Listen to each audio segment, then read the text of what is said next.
Okay, first things first. This is not an instructional video, this is an analysis video. I'm a big old jumbo dumbo with no schooling or anything other than having played a lot of games.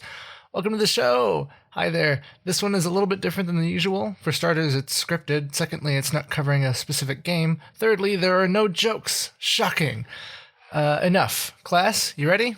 Okay. What is the best way to do storytelling in a video game? Okay, well, what about this? Have you heard of Bastion? Yes, no. For those of you who haven't heard of it, it's a game called Bastion. It's a neat little game. It's about what you would expect from an indie game as well. It's made me grow quite fond of its developers, and its setting was visually distinct, and the gameplay was pretty solid, but its floating platform and static background was clearly a budgetary issue. The game still looks interesting and gets you to care about this bizarre world. It's not as bizarre as the other games by the same developer, though. It's post-apocalyptic and sort of city in the sky, marketplaces galore, Hob meets Bioshock Infinite type thing. Doesn't stand out too terribly. I'm willing to bet none of you watching this video can tell me what defines Bastion's world. And then Transistor happened from the same developer. Those of you who know the game can all tell me what makes Transistor so interesting, I bet. Yeah? That's not solely because Transistor is more popular and more polished with a bigger budget either. Transistor has a creative, unique world that feels, while not plausible or realistic, consistent and believable. It's got set ideas, and everything surrounding it is a logical consequence of those main ideas, and of the offshoots of those consequences, and so on. If you haven't played Transistor yet, find a way to do it. My one-sentence pitch is: Red's singer woman loses her voice, and her husbando is in a giant computer chip, which is also a sword that gets powers from dead people. That's a run-on sentence, but roll with it. And then Pyre happened. Dear Lord, did Pyre happen. It was an RPG, and it had an even larger world, although it didn't grab my attention quite as much as Transistor did. Props go to Pyre for its storytelling and world building. It does a lot else right and a lot else wrong, but it nails at least that much. Well, now, have you heard of a game called Stardew Valley? Of course you have. Its world building is predicated on the idea of 1. Being set in something very close to the real world, 2. Having good dialogue with NPCs who are 3 fantastic, rounded characters with which you develop relationships, 4. Net progress at a similar rate to real life. Stardew, being a game about farming and living a quaint life, does its world building the best, most fitting and apt way that it can. There are wizards and other aliens as well, but they're not really at the focus of the world. There are wizards and aliens, but also Walmarts and bus stations. If you look at the previous games I mentioned, they sort of have to keep a consistent, believable world. Not only because they're far more outlandish, but because of what the gameplay consists of. The standards are higher for them. Stardew gameplay is almost about mundanity, so it makes sense that their world isn't very interesting on its own either. What makes it interesting are the characters. Another thing those games I mentioned earlier have in common is their developer, Supergiant. I love Supergiant, and they can produce some real amazing games, but their strengths has always been the art direction and the universes that their games are set in. Hades is about to happen. It's in early access on the Epic Games Store. It continues this theme of Supergiant being really, really good at unique visual design and really creative ideas for their settings. I tell you all of this so you understand what I'm talking about here. Despite Stardew Valley getting more points for having a world that is understood more easily and having the mechanisms of world building being something more inherent to the gameplay loop and what kind of mood the game is trying to instill, I wouldn't call it better world building, at least not more impressive.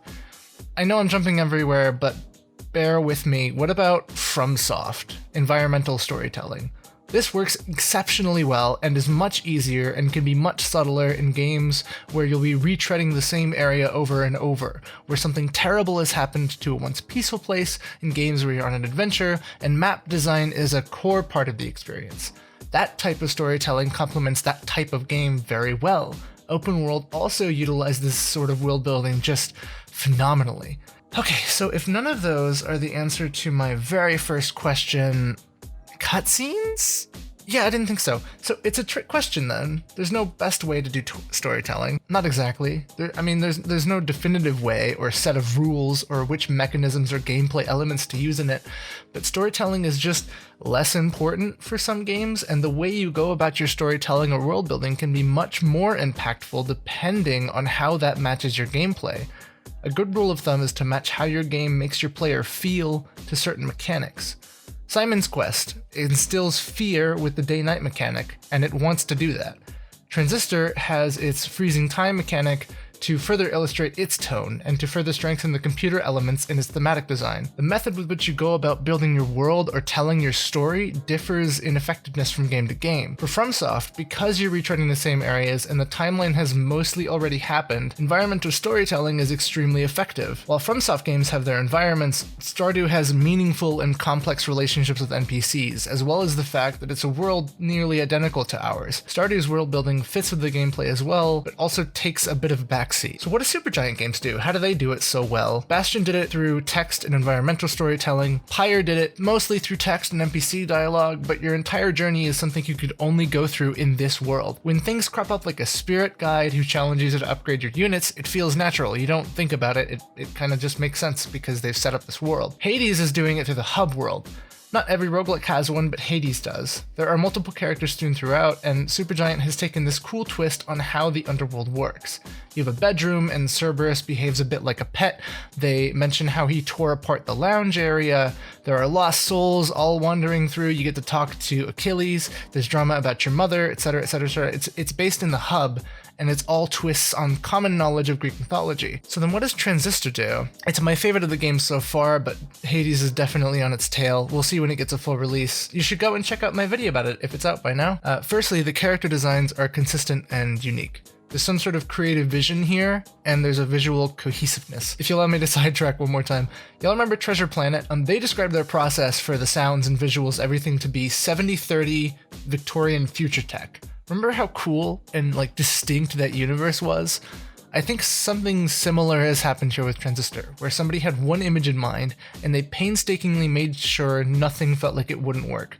Every little thing is based off of some spoof of programming, or I mean, just look at the enemy names. The main infection that's plaguing this world is called The Process. When you encounter new classes of enemies, they get version names alongside them. Your ability names have empty brackets next to them. It's so fucking brilliant. They seem like tiny little details, but they're everywhere, and they go a very long way. You get new abilities called functions by obtaining other people's traces. You can look at the biographies of people you attain new abilities from.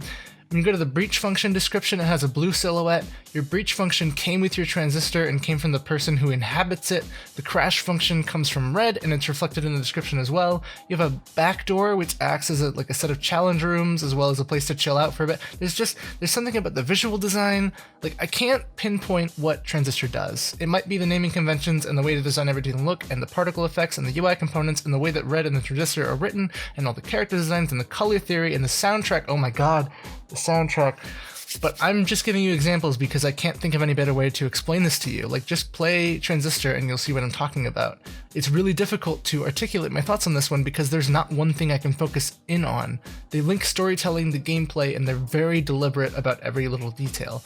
They capitalize on this hacker computery cyberpunk future tech vibe by making the gameplay strategic as well. You enter your turn to freeze time, you're given a resource bar which moving and casting depletes, but you can overload so long as you have a little bit left. It's good game design, and it ties into the tone and the theme of the game. There's no clear one-track answer on how to make a believable world, and the best we can do is study and analyze the games that do it well and try to replicate those same principles. Trying to tie together gameplay, visuals, and the tone your game is trying to portray all at once is exceptionally difficult, unless you're some kind of super genius that actually took a writing class or a game design class of some sort, you nerd. I'm not